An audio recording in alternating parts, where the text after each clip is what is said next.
চোখ মেলতেই চারিদিকে যেরকম সবুজ আবহাওয়া আর এক ঝলক ঠান্ডা হাওয়া। সকালের এই রূপটা না দেখলেই হয়তো দিনটাই অসম্পূর্ণ থেকে যায়। প্রকৃতির এই ফ্রেশ এনার্জি মনটাকে নিমেষে ভালো করে দেয়। নমস্কার, আমি প্রিয়াঙ্কা। আমার এই ছোট্ট মিনি ব্লগে আপনাদের অনেক অনেক ওয়েলকাম। এই সবুজে বুক থেকে ফুটে আসা ঠাকুরের জন্য পরম আদরের কয়েকটি ফুল তুলে নেওয়া আমার সকালের সব থেকে প্রিয় মুহূর্ত। ঠাকুর ঘরে শান্ত পরিবেশে ধূপের মিষ্টি গন্ধ আর প্রদীপের আলোয় চারপাশটা এক স্বর্গীয় অনুভূতিতে ভরে ওঠে। ঠাকুরের আশীর্বাদ মাথায় নিয়ে দিনটি শুরু করলাম। টুকিটাকি এইদিকে বেশ কিছু কাজ গুছিয়ে নিয়েছি।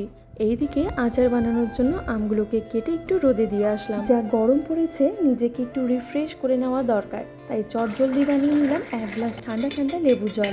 এই গরমে শরীরকে হাইড্রেট রাখতে আর ইনস্ট্যান্ট এনার্জি পেতে হলে এর থেকে ভালো আর কি হতে পারে। এক চুমুকে যেন প্রাণটা জুড়িয়ে গেল।